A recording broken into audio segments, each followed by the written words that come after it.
கர்த்தருக்கு ஸ்தோத்திரம். கிறிஸ்துவுக்குள்ள பிரியமானவர்களே, சுவிசேஷத்தின் சம்பவங்கள் என்கிற இந்த தொடர் நிகழ்ச்சிக்கு உங்களை மீண்டுமாய் வரவேற்கிறோம். அல்லேலூயா. சுவிசேஷத்தின் சம்பவங்களில் ஓமைகளை தொடர்ந்து பார்த்து கொண்டு இருக்கிறோம். இன்றைக்கு நாம் பார்க்க இருக்கிறது நிலத்தில் புதைந்திருக்கிற பொக்கிஷம். மத்தேயு சுவிசேஷம் 13ஆம் அதிகாரம் 44 வசனம். இந்த வசனத்திலிருந்து நாம் தியானிக்க இருக்கிறோம். நம்ம எல்லாரும் ஜெபிப்போம். எங்கள் நல்ல பிதாவே, நன்றியோடு உம்மை துதிக்கிறோம். உங்கள் கருத்தில் நாங்கள் ஒப்பு கொடுக்கிறோம். நிலத்தில் புதைந்திருக்கிற அந்த பொக்கிஷம் என்கிற செய்தி நீர் ஆசீர்வதியும். ஆமென். மெய்யாகவே அந்த பொக்கிஷத்தை நாங்கள் பெற்றுக்கொள்ளவும் அனுபவிக்கவும் நீர் எங்களுக்கு இரக்கம் பாராட்டி இருக்கிறீர். உங்களோட தயவு, இரக்கம், கிருபை, கருணை, காருண்யம் எங்களோட வாழ்க்கை தொடரட்டும். தேவனுடைய எல்லா விதமான நிறைவை நாங்கள் அனுபவிக்க அனுக்கிரகம் செய்தோம். இயேசுவின் நாமத்தில் ஜெபிக்கிறோம் நல்ல பிதாவே. ஆமென். ஆமென். வசனம் வாசிக்கிறேன். மத்தேயு சுவிசேஷம் 13ஆம் அதிகாரம் 44வது வசனம். அன்றியும் பரலோகராஜ்யம் நிலத்தில் புதைந்திருக்கிற பொக்கிஷத்துக்கு ஒப்பாயிருக்கிறது. அதை ஒரு மனுஷன் கண்டு மறைத்து அதை பற்றிய சந்தோஷத்தினால போய் தனக்குண்டான எல்லாவற்றையும் விற்று அந்த நிலத்தை கொள்ளுகிறான். பரலோகராஜ்யம் நிலத்தில் புதைந்திருக்கிற பொக்கிஷத்துக்கு ஒப்பாக இருக்கிறது. அப்படியானா அது மறைவானது என்று சொல்கிறார். அல்லேலூயா. வெளிப்பிரகாரம் காணக்கூடியதல்ல, மறைவானது. அதனால தான் அப்போஸ்தலனாகிய பவுல் சொல்லுகிறார், நான் கிறிஸ்துவை பற்றியும் சபையை பற்றியும் சொல்லுகிறேன் சொல்லிட்டு இந்த ரகசியம் பெரியதுன்னு சொல்லுகிறார். இப்போது பரலோகராஜ்யம் நிலத்தில் மறைந்திருக்கிற புதைந்திருக்கிற ஒரு பொக்கிஷம் என்று சொல்லுகிறார். அல்லேலூயா. இந்த புதைந்திருக்கிற பொக்கிஷம் தான் 2 கொரிந்தியர் 4ஆம் அதிகாரம் 7வது வசனத்தில் அப்போஸ்தலனாகிய பவுல் என்ன சொல்லுகிறார்னா, இந்த மகத்துவம் உள்ள வல்லமை எங்களால் உண்டாயிராமல் தேவனால் உண்டாயிருக்கிறது என்று விளங்கும்படி இந்த பொக்கிஷத்தை மண்பாண்டங்களில் பெற்றிருக்கிறோம். இந்த பொக்கிஷத்தை நாங்கள் பெற்றிருக்கிறோம். அப்போது பரலோகராஜ்யன்றது என்னது? இந்த மகத்தான வல்லமை. அல்லேலூயா. இது எங்களால் வந்தது அல்ல. அந்த ஆரம்பத்திலேயே அவர் என்ன சொல்கிறாருன்னா, 2 கொரிந்தியர் 4ஆம் அதிகாரம் 7வது வசனத்தில் எங்களால் வந்தது இல்லை, மகத்துவமான வல்லமை எங்களால் அல்ல. அல்லேலூயா. ஆனால் நாங்கள் அந்த வல்லமையை நாங்கள் தேவனால் உண்டாயிருக்கிறது. அந்த வல்லமை எங்களுக்கு தேவனால் கிடைக்கிருக்கு. இந்த பொக்கிஷம் எங்களுக்கு தேவனால் கிடைச்சிருக்கு. அல்லேலூயா. இயேசு என்ன சொல்கிறாருன்னா, இந்த பொக்கிஷத்தை ஒருவன் கண்டு அதை பற்றிய சந்தோஷத்தினால் போய் தனக்குண்டான எல்லாவற்றையும் விற்று அதை கொள்ளுகிறான். இதைத்தான் அப்போஸ்தலனாகிய பவுல் நான் கிறிஸ்துவை ஆதாயப்படுத்தி கொள்ளும்படிக்கு பிலிப்பியர் 3ஆம் அதிகாரம் 9வது வசனத்தில் கிறிஸ்துவை ஆதாயப்படுத்தி கொள்ளும்படிக்கு அந்த அதிகாரத்தில் தான் அவர் என்ன சொல்கிறார்னா, எனக்கு லாபமாக இருக்கிறவைகள் எவைகளோ அவைகளை கிறிஸ்துவுக்காக நஷ்டம் என்று விட்டேன், குப்பையுமாக எண்ணுகிறேன்.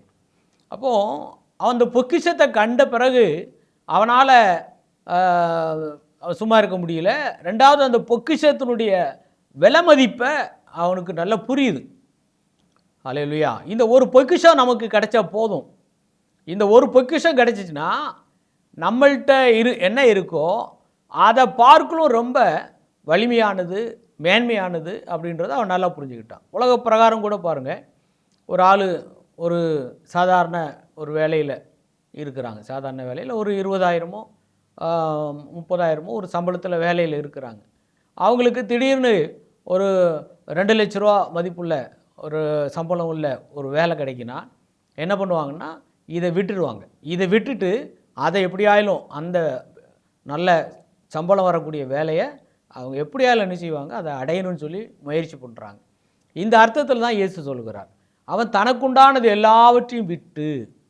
அல்லேலூயா. அப்போது நமக்குள்ளே இருக்கிற எதுவும் நம்முடைய ரட்சிப்புக்கு உதவி செய்யாது. நாம் ரட்சிக்கப்படணும். ஆனால் நமக்குள்ளே இருக்கிற நீதி நம்மளை ஆத்துமாவை ரட்சிக்காது. நம்முடைய பாவங்கள் கழுவப்படணும். நம்முடைய நற்கிரிகளினால் இல்லாவிட்டால் நம்முடைய கண்ணீர் கூட நம்முடைய பாவத்தை கழுவாது. அப்போ நம்முடைய பாவத்தை கழுவுகிறதுக்கு இயேசு கிறிஸ்துவின் ரத்தம் தான் நமக்கு வேணும். 1 யோவான் 1:7-8 அப்போஸ்தலன் யோவான் சொல்லுகிறார், நம்முடைய கர்த்தராகிய இயேசு கிறிஸ்துவின் ரத்தம் சகல பாவங்களை நீக்கி நம்மை என்ன செய்யும்? சுத்தமாக்கும். நம்முடைய நற்கிரியைகள் நம்மளை கழுவி சுத்தமாக்காது, நம்முடைய நீதி நம்மளை சுத்தமாக்காது. அதனால தான் அப்போஸ்தலன் பவுல் நான் கிறிஸ்துவை ஆதாயப்படுத்தி கொள்ளும்படிக்குன்னு சொல்லி பிலிப்பியர் 3:9 சொல்லுகிறார். அப்போ ஒரு மனுஷன் கிறிஸ்துவை ஆதாயப்படுத்திக்கிட்டா அல்லேலூயா, அவனுக்கு எல்லாமே அவருக்குள்ளே அவனுக்கு கிடைச்சிருது. சகலமும், இந்த பூமியில் வாழ தேவையான எல்லா நன்மைகளும், பரலோக ராஜ்யத்துக்கு போக வேண்டிய எல்லா காரியங்களும், சகலமும் இந்த ஒரே ஒரு பொக்கிஷத்துக்குள்ளே இருக்குது. அதுலேயும் அற்புதமான விஷயம் என்னன்னு சொன்னால், இந்த பொக்கிஷத்தை நம்ம பெற்றிருக்கிறோம்னு சொல்லி அப்போஸ்தலன் பவுல் சொல்கிறார் கொரிந்தியர். ஆமென். இந்த மகத்துவமுள்ள வல்லமை எங்கே இருக்குது? எங்கே போனால் கிடைக்கும்? அப்படி தேடவும் இல்லை, ஓடி போக வேண்டிய அவசியம் இல்லை. பெற்றிருக்கிறோம். இந்த பொக்கிஷத்தை மண்பாண்டத்தில் பெற்றிருக்கிறோம். நம்முடைய சரீரம் தான் மண்பாண்டம், இந்த மண்ணான சரீரம். இந்த மண்ணான சரீரத்துக்குள்ளே, மண்ணால் உருவாக்கப்பட்ட சரீரத்துக்குள்ளே, அதனால தான் நீ மண்ணாக இருக்கிறாய் மண்ணுக்கே திரும்பாயின்னு சொன்னார். அப்போ சரீரம் மண்ணாக இருந்தாலும் இந்த சரீரத்துக்குள்ளே இருக்கிற ஆத்துமா தேவனிடத்திலிருந்து வந்தது. ஆத்துமா மண்ணுக்குள்ளேருந்து வந்ததில்லை. அது தேவனுடைய சுவாசம் ஊதப்பட்ட போது மனுஷன் ஜீவாத்துமாவானான். அந்த ஆத்துமாவுக்குள்ளே ஆவி இருக்குது. ஆவி, ஆத்துமா, சரீரம். அப்போ இந்த பொக்கிஷம் எங்கே இருக்குன்னா நமக்குள்ளே தான் இருக்குது. அல்லேலூயா. இந்த மகத்துவமான வல்லமை என்னைக்கு நாம் கிறிஸ்துவை ஏற்றுக்கொண்டோமோ, விசுவாசித்தோமோ, அந்த நாள் முதற்கொண்டு இந்த மகத்துவமான வல்லமை நமக்குள்ளே இருக்குது. இந்த பொக்கிஷம் நமக்குள்ளே இருக்குது. இந்த பொக்கிஷத்தை நமக்குள்ளே இருக்குன்னு முதல்ல விசுவாசிக்கணும். எனக்குள்ளேயும் ஆவியானவர் இருக்கிறார், எனக்குள்ளேயும் கிறிஸ்து ஜீவிக்கிறார், நான் விசுவாசிக்கிறேன். பவுலப்போஸ்தலன் அப்படி தான் சொல்லுகிறார். இனி நான் அல்ல, கிறிஸ்துவே எனக்குள்ளே ஜீவிக்கிறான்னு சொல்கிறார் கலாத்தியர் 2:20. கொலோசிய சபையாரை பார்த்து என்ன சொல்கிறார்னா, கிறிஸ்துவானவர் மகிமை நம்பிக்கையாக உங்களுக்குள் இருப்பதே அந்த ரகசியம். இப்போ கிறிஸ்துவானவர் நமக்குள்ள மகிமை நம்பிக்கையாக இருக்கிறார். இங்கே 2 கொரிந்தியர் 4:7 என்ன படித்தோம்? இந்த மகத்துவமான வல்லமை கொலோசியர் 1:27 சொல்கிறாரு, கிறிஸ்துவானவர் மகிமையின் நம்பிக்கையாக, மகிமையான காரியங்களை செய்யக்கூடிய ஒருவர் நமக்குள்ள தான் இருக்கிறார். இதை விசுவாச கண்ணால் தான் பார்க்கணும், மாம்ச கண்ணால் பார்த்தா தெரியாது. அதனால தான் அது நிலத்தில் மறைந்திருக்கிற பொக்கிஷம் அப்படின்னு இயேசு சொல்கிறார். வெளியே பார்த்தா தெரியாது, ஆனால் இல்லைன்னு நிரூபிக்கவும் முடியாது, அங்கே மறைஞ்சிருக்கு. அல்லேலூயா. நமக்குள்ளே இயேசு ஜீவிக்கிறார். அதான் விசுவாசம். விசுவாச வாழ்க்கைன்னா என்னது? எனக்குள்ளே கிறிஸ்து ஜீவிக்கிறார், எனக்குள்ளே அந்த வல்லமையான தேவன் ஜீவிக்கிறார். அல்லேலூயா. பழைய ஏற்பாட்டு காலங்களில் மனுஷனுக்குள்ளே போய் அவரால் வாசம் பண்ண முடியாத ஒரு சூழ்நிலை இருந்துச்சு. ஆசரிப்பு கூடாரத்தில் அந்த தேவன் அந்த குறிப்பிட்ட நாட்களில் அங்கே வந்து வெளிப்படுவார், பேசுவார். கர்த்தருடைய ஆவி சில தீர்க்கதரிசிகள் மேலே இறங்கும், அவங்க பேசுவாங்க. ஆனால் புதிய ஏற்பாடு அப்படி இல்லை. சத்திய ஆவியாகிய வேறொரு தேற்றரவாளனை அனுப்புவேன், அவர் உங்களுக்குள்ளே வாசமாக இருப்பார் என்று இயேசு சொல்லுகிறார் யோவான் சுவிசேஷத்தில். அல்லேலூயா. என்றென்றைக்கும் நம்மோடு இருக்கும்படி, நமக்குள்ளே வாசமாக இருக்கும்படி, நமக்குள்ளே வாசமாக இருப்பது தான் அவருடைய சித்தம். அல்லேலூயா. அப்போது நமக்கு தேவைகள் நிறைய உண்டு, நமக்கு நிறைய தேவைகள் இருக்குது, ஆனால் அது நம்ம இடத்துல இல்லை. ஆனால் நமக்குள்ளே இருக்கிற அந்த பொக்கிஷத்துக்குள்ளே இருக்குது. நான் மண்பாண்டமாக இருக்கலாம், ஆனால் நமக்குள்ளே இருக்கிற அந்த பொக்கிஷம் இருக்குது பாருங்கள், அது மண்பாண்டம் கிடையாது, அது வெளியேறு பெற்றது. நம்ம கடைகளில், நகை கடையில் போய் ஒரு மோதிரம் வாங்குறோன்னு வச்சுக்கோமே, இந்த மோதிரம் வந்து ஒரு பேக் பண்ணி கொடுப்பாங்க, ஒரு சின்ன டப்பாவில் வச்சு வெளியே ஒரு பேப்பரில் பொதிஞ்சு கொடுப்பாங்கன்னு வச்சுக்கோங்க. வெளியே பார்க்குறதுக்கு என்ன தெரியும்? ஒரு சாதா பேப்பர் மாதிரி தெரியும். ஆனால் அதுக்கப்புறம் ஒரு பிளாஸ்டிக் டப்பா இருக்கும், அதுக்குள்ளே என்ன இருக்குது? வெளியேறு பெற்ற ஒரு பொருள் இருக்குது, ஒரு விலை கூடின ஒரு பொருள் இருக்குது. பார்க்கறதுக்கு ஒன்றும் தெரியாது, வெளிப்பார்வைக்கு என்ன சாதாரண ஒரு பேப்பர் மாதிரி இருக்கும், ஒரு சின்ன பார்சல் போல் இருக்கும். ஆனால் உள்ளே என்ன இருக்குது? இதே போல தான் இயேசு கிறிஸ்து பரலோக ராஜ்யத்தை நமக்குள்ள வச்சுட்டார். அது நிலத்தில் மறைந்திருக்கிற பொக்கிஷத்துக்கு ஒப்பாயிருக்குன்னு சொல்கிறார். அப்போது இந்த பொக்கிஷம் எங்கே இருக்குது? அல்லேலூயா. உங்கள் பொக்கிஷம் எங்கே இருக்கோ அங்கே தான் உங்கள் இருதயம் இருக்குன்னு சொல்கிறாரு. அப்போ இந்த பொக்கிஷம் யாருன்னா உயிர்த்தெழுந்த கிறிஸ்து, நமக்காக ஜெயமெடுத்த கிறிஸ்து, சகலத்தையும் செய்து முடித்த கர்த்தராகிய இயேசு கிறிஸ்து. அப்போ ஏன் இப்படி சொல்கிறோம்? சகலத்தையும் செய்து முடித்த கர்த்தராகிய இயேசு கிறிஸ்து, ஏன் உயிர்த்தெழுந்த கிறிஸ்து அப்படின்னு அந்த மாதிரி ஏன் சொல்கிறோன்னு சொன்னால், இயேசு கிறிஸ்து இந்த பூமியில் வந்து நோய்களை குணமாக்கினார், சிலருடைய பாவங்களை மன்னிச்சார், அற்புதங்களை செய்தார், பிசாசுகளை விரட்டினார். ஆனாலும் மனுஷனுக்குள்ளே போய் அவர் வாசமாக இருப்பதற்கு மனுஷனுக்குள்ளே இருக்கிற பாவம் ஒரு தடையாக இருந்துச்சு. அப்போ இந்த பாவத்தின் தடைகளை மனுஷனுக்குள்ளே வாசமாக இருக்கும் பொருட்டு சங்கீதம் 68:18 என்ன சொல்கிறார்னா, துரோகிகளாகிய மனுஷருக்குள்ளும் வாசமாக இருக்கும் பொருட்டு அவர் வரங்களை பெற்றுக்கொண்டார். அப்போ துரோகிகளாகிய மனுஷன்னா துரோகிகள் தான். இயேசு கிறிஸ்துவோடு இருந்த 12 சீஷர்களுக்குள்ளும் குறைகள் இருந்துச்சு, அவங்களுக்குள்ளும் சில பிரச்சனைகள் இருந்தது. அப்போ யாருமே வானத்திலிருந்து இறங்கி வந்தவர்கள் கிடையாது. அவரோடு இந்த சீஷர்களானாலும் சரி, பிரதானமான அப்போஸ்தலர்களானாலும் சரி, இந்த நாட்களில் நம்ம கேள்விப்படுகிற ஃபேமஸான ஊழியக்காரங்களானும் சரி, எல்லார்கிட்டையும் ஒரு பகுதி ஒரு குறை இருக்க தான் செய்யும். யாரும் மேலேருந்து இறங்கி வந்தவங்க இல்லை, எல்லோரும் மேலே போக வேண்டியவங்க. ஆமென். பரலோகத்துக்கு போகும்படி அழைக்கப்பட்டவர்கள், அவ்வளோதான். அல்லேலூயா. அப்போது பரலோகத்திலிருந்து இறங்கி வந்தவர் அவர் மட்டும்தான் குறையில்லாதவர், நிறைவுள்ளவர். அவர் என்ன செய்கிறார்னா, நம்முடைய பாவத்தை அவர் தன்மேலே ஏற்றுக்கொண்டு நம்ம அடைய வேண்டிய ஆக்கினையை அவர் நமக்காக அடைந்தார். ரோமர் 8:3 படிக்கிறோம், மாம்சத்திலே பாவத்தை ஆக்கினைக்குள்ளாக தீர்த்தார். கலாத்தியர் 3:13 படிக்கிறோம், மரத்திலே தூக்கப்பட்ட எவனும் சபிக்கப்பட்டவன் என்று எழுதியிருக்கிறபடி கிறிஸ்து நமக்காக சாபமாகி,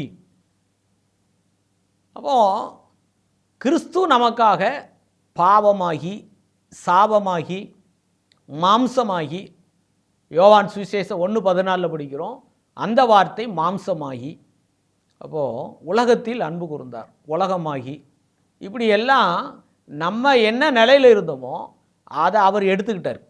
எடுத்து சிலுவையின் மேலே அவைகள் எல்லாம் ஆணி அடித்து ஒழிச்சிட்டார். அல்லேலூயா. ரோமர் 6:6 வாசிக்கிறோம், நம்முடைய பழைய மனுஷன் அவரோடு கூட சிலுவையில் அறையப்பட்டது என்று அறிந்திருக்கிறோம். நம்முடைய பழைய மனுஷன், இந்த பழைய மனுஷனுக்குள்ளே என்னெல்லாம் இருக்குது? பாவம், சாபம், உலகம் மற்றும் மரணம், தேவ சாயல் இல்லை. அப்போது சாத்தானுடைய வித்துகள் எல்லாம், சாத்தானுடைய சாயல் தன்மைகள் எல்லாம் இந்த பழைய மனுஷனுக்குள்ளே இருக்குது. அதனால ரோமர் 6:6 சொல்கிறாரு, நம்முடைய பழைய மனுஷன் அவரோடு கூட சிலுவையில் அறையப்பட்டது என்று அறிந்திருக்கிறோம். அப்போ நம்முடைய பழைய மனுஷன் எல்லாவற்றும் ஆதாமிலிருந்து பெற்றுக்கொண்ட அந்த கெட்டுப்போன பழைய மனுஷன் கிறிஸ்துவுடனே கூட சிலுவையில் என்ன செய்யப்பட்டிருக்கு? அறையப்பட்டிருக்கு. அப்போது இயேசு என்றைக்கு சிலுவையில் அறையப்பட்டாரோ, மரித்தாரோ, அன்றைக்கு இந்த பழையவைகள் எல்லாம் ஒளிந்து போயின. இப்படி இருக்க ஒருவன் கிறிஸ்துவுக்குள் இருந்தால் புதிய சிருஷ்டியாக இருக்கிறான், பழையவைகள் எல்லாம் ஒளிந்து போயின. 2 கொரிந்தியர் 5:17 அப்படி எழுதியிருக்கு. அப்போ பழையவைகள் எல்லாம் ஒளிச்ச இடம் சிலுவை. அல்லேலூயா. மறுபடியும் ஒழிச்சாலும் அதுக்கடுத்து நம்ம இன்னொரு வாழ்க்கை வாழ வேண்டியிருக்கு இல்லையா? அந்த வாழ்க்கையை நமக்கு கொண்டு வரக்கூடிய ஒரு நபர் தான் உயிர்த்தெழுந்த கிறிஸ்து. ஆமென். அதனால தான் ரோமர் நிருபத்தில் படிக்கிறோம், மரணம் இனி அவரை ஆண்டு கொள்வதில்லை. ஆமென். இயேசு கிறிஸ்து பூமியில் இருந்த காலத்தில் அந்த 40 நாள் உபவாசம் முடிந்த உடனே சாத்தான் அவரை உயர்ந்த மலையின் மேல் கொண்டு போய் நிறுத்தி எல்லாவற்றையும் அவருக்கு காட்டி, இதெல்லாம் எனக்கு ஒப்பு கொடுக்கப்பட்டிருக்கிறது, நீர் என்னை தாழ விழுந்து பணிந்து கொண்டால் இதெல்லாம் உனக்கு தருவேன்னு சொன்னான். அடுத்து பிசாசு அவரை தேவாலய துப்பறியின் மேல் கொண்டு போய் நிறுத்தி, அப்படி வாசிக்கிறோம். நல்லா கவனிங்க, கொண்டு போனது யார்? யாரை கொண்டு போனது? இயேசுவை பிசாசு தூக்கிட்டு போகிறான், தேவாலய துப்பறியின் மேல் கொண்டு போய் நிறுத்தி. அப்புறம் ஒரு மலையின் மேல் கொண்டு போய் நிறுத்தி, உயர்ந்த மலையின் மேலே. அப்போ சாத்தான் இயேசு கிறிஸ்துவை தூக்கிட்டு போகிறான், தொடுறான் இல்லையா? இது எது வரையும் தெரியுமா? அவருடைய உயிர்த்தெழுதல் வரைக்கும் தான். ஆனால் உயிர்த்தெழுந்த இயேசுவை சாத்தான் தொட முடியுமா? தொட்டிருக்கானா இல்லையா? அல்லேலூயா. அப்போ வித்தியாசம் நம்ம புரிஞ்சு கொள்ளணும். மாம்சத்தில் வெளிப்பட்ட இயேசு, ஏன் அவர் மாம்சத்தில் வெளிப்பட்டார்? அவருக்கு எங்கேருந்து மாம்சம் வந்தது? அவர் நமக்காக மாம்சமாகி. அவருக்கு எங்கேருந்து பாவம் வந்தது? நம்முடைய பாவம் அவர் மேல் சுமத்தப்பட்டதுனால. அவருக்கு எங்கே சாபம்? நம்முடைய சாபம் அவர் மேல் வந்தது. அதனால் சாபமாகி, பாவமாகி, மரணமாகி, அல்லேலூயா, மாம்சமாகி, இப்படி எல்லாம் நம்ம என்ன நிலையோ அதெல்லாம் அவர் அடைந்து, இவை எல்லாவற்றுக்கும் ஒரு பரிகாரத்தை உண்டாக்கி, அவை எல்லாவற்றையும் தோல்விக்குள்ளே கொண்டு போய், இயேசு கிறிஸ்துவோட மரணம் பாவத்துக்கு தோல்வி, இயேசுவின் மரணம் சாபத்துக்கு தோல்வி, இயேசுவின் மரணம் மாம்சத்துக்கு தோல்வி, இயேசுவின் மரணம் தோல்விகளுக்கெல்லாம் நம்மளை எதெல்லாம் தோல்வி அடைய பண்ணுதோ அந்த தோல்விகளுக்கெல்லாம் தோல்வியை கொடுக்குது. அதான் இயேசுவின் மரணம். அல்லேலூயா. இவை எல்லாவற்றையும் தோற்கடிக்க பண்ணி அவைகளை மறுபடியும் ஆண்டு கொள்ளும்படி புதிய பலத்தினால தேவன் நிறைக்கிறார். பார்த்தீங்களா? அதுதான் உயிர்த்தெழுந்த கிறிஸ்து. அப்போ மாம்சத்தில் இருந்த இயேசுவை சாத்தான் உயர்ந்த மலையில் கொண்டு போய் நிறுத்தினா, தேவாலயத்து உப்பரியில் கொண்டு போய் நிறுத்தினா. ஆனால் உயிர்த்தெழுந்த பிறகு தொட்டு பார்க்க முடியுமா? பக்கத்தில் வர முடியுமா? ஏன்னா இப்போ அவருக்குள்ளே என்ன இல்லை? மாம்சம் இல்லை, பாவம் இல்லை. அவைகள் எல்லாத்துக்கும் கணக்கு முடிச்சிட்டார். அவைகளெல்லாம் ஒளிந்து போயின, அவைகள் எல்லாம் ஓரங்கட்டப்பட்டாச்சு. இயேசு கிறிஸ்துவின் மரணம், இயேசு கிறிஸ்துவின் உயிர்த்தெழுதல் என்ன செய்யுது? பழையவைகளெல்லாம் ஒழிக்குது, புதியவைகளே நமக்குள்ளே கொண்டு வருது. அப்போ அந்த புதியவைகள் நமக்குள்ளே எதனால் வருதுன்னு சொன்னால், உயிர்த்தெழுதல் மூலமாக. இயேசு கிறிஸ்துவின் உயிர்த்தெழுதல். அல்லேலூயா. மரித்ததும் நமக்காகத்தான், உயிர்த்தெழுந்ததும் நமக்காகத்தான். அதனால தான் நம்ம உயிர்த்தெழுந்த கிறிஸ்து அப்படின்னு சொல்கிறோம். இந்த மகத்துவமான வல்லமை இயேசு கிறிஸ்து உயிர்த்தெழுந்த பிறகு தான் நமக்குள்ளே என்ன செய்கிறார்னா வாசமாக இருக்கிறார். அது வரைக்கும் அவங்களோடு கூட இருந்தார். இயேசு அவங்களோடு கூட இருந்தார். கப்பலில் அக்கறைக்கு போவோம் அப்படின்னு சொல்லி அவங்க போட்டில் பிரயாணம் பண்ணி போகிறாங்க. அந்த படகுல அவர் இருந்தார், கூட இருந்தார். ஆனால் நிருபங்கள் அப்போஸ்தலனாகிய பவுல் என்ன எழுதுகிறார்னா, இனி நான் அல்ல, கிறிஸ்து எனக்குள்ளே ஜீவிக்கிறார். அல்லேலூயா. எனக்குள்ளே. அப்போது மனுஷன் ஆவியும் ஆத்மாவும் சரீரம் உடையவன். ஒரு உதாரணத்துக்கு ஒரு தேங்காய் நம்ம எடுத்துக்கொண்டால், வெளிப்பிரகாரம் தேங்காய் அப்படின்ற ஒரு பொருள், அது ஒரு பொருள். வெளியே பார்க்கும்போது உருண்டையாக அந்த ஓடு கொஞ்சம் ஸ்ட்ராங்காக இருக்குது, சிரட்டை. அதுக்குள்ளே என்ன இருக்குது? அதுக்குள்ளே தேங்காய் பருப்புன்னு ஒன்று இருக்குது. அதுக்குள்ளே என்ன இருக்குது? தண்ணி, தேங்காய் தண்ணி, ஒரு வெற்றிடம் இருக்குது. இப்போது உள்ளே இருந்து பாருங்கள், தேங்காய் தண்ணி, அப்புறம் தேங்காய்ன்றது அந்த பருப்பு ஒயிட்டாக இருக்குது. அதுக்கப்புறம் வெளி பிரகாரம் சிரட்டை. வெளியே காணும்போது என்ன தெரியுது? சிரட்டை தான் தெரியும். அதுக்குள்ளே என்ன இருக்குது? பருப்பு இருக்குது. அதுதான் வெளியே பார்க்கும்போது சரீரம் மட்டும்தான் தெரியும். ஆனால் அந்த சரீரத்துக்குள்ளே என்ன இருக்குதுன்னா ஆத்துமா, அதான் உள்ளான மனுஷன், உள்ளான மனுஷனாகிய ஆத்துமா. அந்த ஆத்துமாவுக்குள்ள, அந்த தேங்காய் அந்த பருப்புக்குள்ளே, அதுக்குள்ளே என்ன இருக்குன்னா தண்ணி இருக்குது. அல்லேலூயா. அதுதான் ஆவி. அப்போ ஆவி, ஆத்மா, சரீரம். வெளிப்பிரகாரம் பார்த்தா சரீரம், சரீரத்துக்குள்ளே ஆத்மா, அதுக்குள்ளே ஆவி. அப்போது 2 தீமோத்தேயு 4:22 பிலமோன் கடைசி வசனம் 25வது வசனம். இந்த வசனங்களில் பாருங்கள், கர்த்தராகிய இயேசு கிறிஸ்து உன் ஆவியுடனே கூட இருப்பாராக. கர்த்தராகிய இயேசு கிறிஸ்து உன் ஆவியுடனே கூட இருப்பாராக. பிலமோன் கடைசி வசனத்திலையும் கர்த்தராகிய இயேசு கிறிஸ்துவின் கிருபை உன் ஆவியுடனே கூட இருப்பதாக. இப்போ கிறிஸ்து எங்கே ஜீவிக்கிறார்னா நம்முடைய ஆவியில் ஜீவிக்கிறார். இந்த நமக்குள்ளே ஜீவிக்கிறவர் யார் அப்படின்னா ஒரு பொக்கிஷம். அல்லேலூயா. நான் உதாரணத்துக்கு சொன்னேன் இல்லையா, ஒரு 10,000மோ 20,000மோ சம்பளம் வாங்குகிற ஒரு மனுஷன், அவனால் எல்லா காரியத்தையும் அவங்களால சமாளிக்க முடியாது. உள்ள விலைவாசிகளுக்கு ஒரு 10,000மோ 15,000மோ சம்பளம் இருந்தால் அவங்களால என்ன செய்ய முடியாதுன்னா எல்லாவற்றையும் அவங்க நினச்சது போல் ஒரு வாழ்க்கை அவங்களால வாழ முடியாது. ஒரு திருப்தியுள்ள வாழ்க்கை வாழ முடியாது. எல்லா பகுதியிலையும் குறைவு இருக்கும், எல்லா பகுதியிலையும் இல்லை இல்லை பத்தாது போதாது இப்படி சொல்ல வேண்டிய ஒரு சூழ்நிலை இருக்கும். அதே நபருக்கு ஒரு 2,00,000 ரூபாய்க்குள்ள ஒரு சம்பளம் கிடச்சிச்சின்னா அவங்க என்ன செய்வாங்க, கட்டாயமாக இதை விடுவாங்க. இந்த வேலையை விட்டுட்டு அந்த வேலைக்கு எப்படியாலும் அதை நம்ம ஜாயின் பண்ணிடணும் அப்படின்னு விரும்புவாங்க. இந்த அர்த்தத்தில் இயேசு சொல்கிறார்.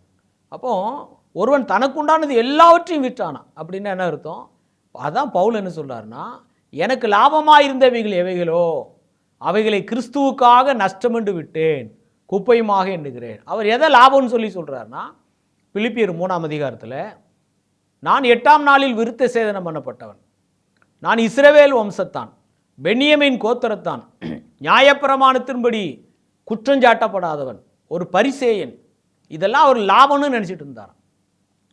லாபமாக இருக்குன்னு சொன்னவொன்னே நிறைய பேர் நினைக்கிறா அவர் கொஞ்சம் பணக்காரராக இருந்தார், அந்த பணத்தெல்லாம் விட்டுட்டு வந்துட்டார்னு நினைக்கிறாங்க. அது மட்டும் இல்லை, அவர் தன்னை தகுதின்னு நினச்சிட்டு இருந்தார் பாருங்க. எங்களுக்கு தகுதி இருக்குது. எங்களுக்கு தகுதி என்ன? நாங்கள் இஸ்ரவேலன், நான் பென்யமீன் கோத்திரத்தான், நான் பரிசேயன், நான் பரிசேயரில் பிறந்த பரிசேயன், நியாயப்பிரமாணத்தின்படி குற்றஞ்சாட்டப்படாதவன். பரிசேயன் அப்படின்னு சொன்னால் அவங்க இந்த நியாயப்பிரமாண சத்தியங்கள் எல்லாம் அவங்க நல்ல அதில் படித்து தேர்ந்தவங்க. அதனால தான் இயேசு கிறிஸ்துவோடு அவங்க என்ன பண்ணுறாங்கன்னா வாக்குவாதங்கள்லாம் பண்ணுறாங்க. அப்போது இதெல்லாம் அவர் லாபமாக நினச்சிட்டு இருந்தாராம்.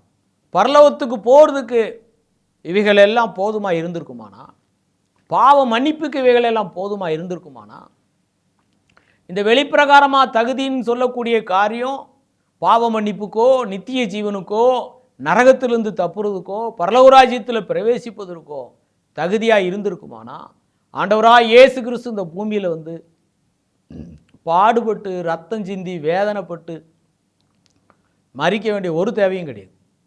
அப்போது மனுஷனுக்குள்ள அந்த விலையேற பெற்ற பொக்கிஷம் கிடையாது. அதனால தான் இந்த மகத்துவமுள்ள வல்லமை எங்களால் உண்டாயிராமல் அப்படின்னு சொல்கிறார். 2 கொரிந்தியர் 4:7 ஏற்கனவே படித்த வசனம். இந்த மகத்துவமுள்ள வல்லமை எங்களால் உண்டாயிராமல் தேவனால் உண்டாயிருக்கிறது என்று விளங்கும்படி. அப்போ இந்த மகத்துவமுள்ள வல்லமை எங்களால் உண்டாயில்லை. அப்போ எப்படி என்ன அர்த்தம்? நமக்கு இயற்கை மனுஷனால், அதாவது இயேசுவை பெற்றுக்கொள்ளாத எந்த மனுஷனும் தன்னுடைய சொந்த நீதியினாலேயோ அவங்களுடைய கண்ணீரினாலேயோ அவங்களுடைய பாவம் கழுவப்பட போகிறதில்லை. அவங்களுடைய பாவத்தை கழுவுவதற்கு ஒவ்வொரு மனுஷனுடைய பாவத்தையும் கழுவி சுத்தமாக்கி நீதிமான்களாக்கி பரிசுத்தமுள்ளவர்கள் ஆக்குவதற்கு இயேசுவின் ரத்தத்தினிடத்துக்கு தான் வரணும். அல்லேலூயா. இயேசுவின் ரத்தத்துக்கு மட்டும்தான் பாவத்தை கழுவி சுத்தமாக்கக்கூடிய தன்மை இருக்குது. அதனால தான் இயேசுவின் ரத்தம் தான் நம்முடைய தகுதி. அல்லேலூயா. இயேசு உயிர்த்தெழுந்த இயேசு நமக்குள்ளே ஜீவிக்கிறார், பொக்கிஷமாய் நமக்குள்ளே வாழ்கிறார். இந்த பொக்கிஷம் நாம் பெற்றிருக்கிறோம். 2 கொரிந்தியர் 4:7 சொல்கிறாரு, இந்த பொக்கிஷத்தை மண்பாண்டங்களில் பெற்றிருக்கிறோம். நாம் பெற்றிருக்கிறோம். பெறுவோன்னு சொல்லலை, இனி நமக்கு வரவும் சொல்லலை, பரலோகத்தில் போய் தான் நம்ம பார்ப்போம் அப்படிலாம் சொல்லலை, பெற்றிருக்கிறோம். ஆமேன். அப்போ நமக்குள்ள நம்முடைய ஆவியில் வாசமாக இருக்கிற அந்த பொக்கிஷத்தை நம்ம பார்க்கணும், பார்த்து சந்தோஷப்படணும். அந்த இடத்துல இயேசு என்ன சொல்கிறார் பாருங்க, அந்த பொக்கிஷத்தை கண்டானா அதுக்கப்புறம் அதை பற்றி ஒரு சந்தோஷம் அவனுக்கு வந்துருச்சான். அல்லேலூயா. அந்த சந்தோஷத்தில் போய் தான் தனக்குண்டான எல்லாவற்றையும் விற்று அந்த நிலத்தை அவன் சொந்தமாக்கி கொள்கிறான், பொக்கிஷத்தை எடுத்துக்கொள்கிறான். அப்போது முதலாவது என்ன செய்யணும்? அந்த பொக்கிஷத்தை பார்க்கணும். எங்கே பார்க்கணும்? எங்கே போய் பார்க்குறது? எங்கேயும் பார்க்க வேண்டாம், நமக்குள்ளே தான் ஜீவிக்கிறார். அல்லேலூயா. எபேசியர் 3:17 சொல்கிறாரு, விசுவாசத்தினாலே கிறிஸ்து உங்கள் இருதயங்களில் வாசமாயிருக்கவும். அப்போ இப்போ நம்ம எந்த இயேசுவை பெற்று இருக்கிறோம்? உயிர்த்தெழுந்த இயேசு, ஜெயமெடுத்த இயேசு. அவர் மரித்து உயிர்த்தெழுதலுக்கு முந்தி பாவத்தை பரிகரிச்சிட்டார், சாபத்தை பரிகரிச்சிட்டார், மரணத்தை பரிகரிச்சிட்டார், வியாதிக்கும் விளைவினங்களுக்கும் நோய்களுக்கு எல்லாம் பரிகாரத்தை உண்டாக்கிட்டார். அது மாத்திரம் இல்லை, சர்ப்பத்தின் தலையை நசுக்கிட்டார், சாத்தானுடைய வல்லமையை அதிகாரத்தை உரிந்து கொண்டார், துரைத்தனங்களையும் அதிகாரங்களையும் உரிந்து கொண்டு வெளியரங்கமான கோலமாக்கி அவைகளுமே சிலுவையில் வெற்றி சிறந்தார். மாத்திரமல்ல, மரணமே உன் கூரங்கே, பாதாளமே உன் ஜெயம் எங்கே என்று மரணத்தையும் பாதாளத்தையும் அதட்டி அதன் மேலேயும் ஒரு வெற்றியை அவர் பார்த்துட்டார். அல்லேலூயா. அதுக்கப்புறம் பரலோகத்து போக தடையாக இருந்த திரைச்சீலையும் அவர் ரெண்டாக கிழிச்சிட்டார். ஆமென். இப்படிப்பட்ட ஒரு ஜெயமெடுத்த இயேசு, அல்லேலூயா, உயிர்த்தெழுந்த இயேசு, இந்த பொக்கிஷத்தை தான் நம்ம என்ன செய்கிறோம்? பெற்றிருக்கோம். இந்த பொக்கிஷத்தை மண்பாண்டங்களில் பெற்றிருக்கிறோம், நமக்குள்ளே நாம் பெற்றிருக்கிறோம். அப்போது இதை பற்றி ஒரு சந்தோஷம் நமக்கு உண்டாகும். எனக்குள்ளே கிறிஸ்து ஜீவிக்கிறார் அப்படிங்கிற அந்த சந்தோஷம் நமக்கு இருந்தால் மட்டும்தான், அல்லேலூயா, உலகத்தின் பார்வையில் சில காரியம் தகுதியாக தெரியும், ஆனால் அது தகுதி இல்லை. தகுதி என்னது? ஆமென். இயேசு நமக்குள்ளே ஜீவிக்கிறது தான் தகுதி. நம்ம பரலோகத்து போவதுக்கு தகுதி என்ன? கிறிஸ்து நமக்குள்ளே வாழ்வது, ஜீவிப்பது தான் தகுதி. இந்த பொக்கிஷத்தை நாம் பெற்றிருக்கிறோம். இது வல்லமை, மகத்தான வல்லமைன்னு சொல்லி சொல்கிறார். இந்த மகத்துவமுள்ள வல்லமை எங்களால் உண்டாயிராமல் தேவனால் உண்டாயிருக்கின்ற விளங்கும்படி இந்த பொக்கிஷத்தை மண்பாண்டங்களில் பெற்றிருக்கிறோம். ஆமென்.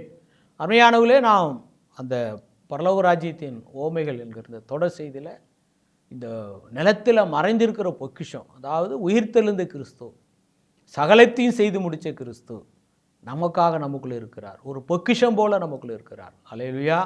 எனவே தொடர்ந்து இந்த செய்திகள்லாம் பாருங்கள். நிச்சயமாய் நம்முடைய வாழ்க்கை, ஒரு பொக்கிஷம் கிடைச்ச மனுஷனுக்கு எப்படி சந்தோஷம் இருக்கும்? அவனுடைய தரித்திரம் மாறிடும், குறைகள் மாறிடும், அவனுடைய நடவடிக்கைகள் செய்கள் எல்லாம் மாறிடும். ஏன்னு சொன்னால், ஒரு குறைவு இன்னொரு குறைவை நிறைவாக்காது, ஆனால் ஒரு நிறைவு ஒரு குறைவை சரியாக்கிறோம். அதனால தான் நிறைவானது வரும்போது குறைவானது ஒளிந்து போகுன்னு சொல்கிறார். மனுஷன் குறைவுள்ளவன், நான் குறைவுள்ளவன், நீங்கள் குறைவுள்ளவங்க தான். ஆனால் இந்த குறையிலேயே நம்ம கண்டினியூ பண்ணக்கூடாது, நமக்கு நிறைவு வரணும்.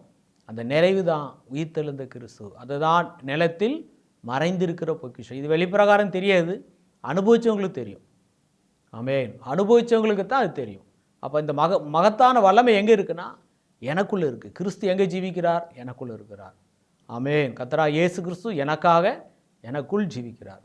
அந்த அந்த பொக்கிஷத்தை நாம் பார்ப்போம். அதை பற்றிய ஒரு சந்தோஷத்தினால் இந்த பூமியில் நிறைவோடு வாழ்வோம். தொடர்ந்து இந்த செய்திகள்லாம் பாருங்கள். கர்த்தர் தான் உங்களை ஆசீர்வதிப்பாராக. கர்த்தருக்கு ஸ்தோத்திரம்.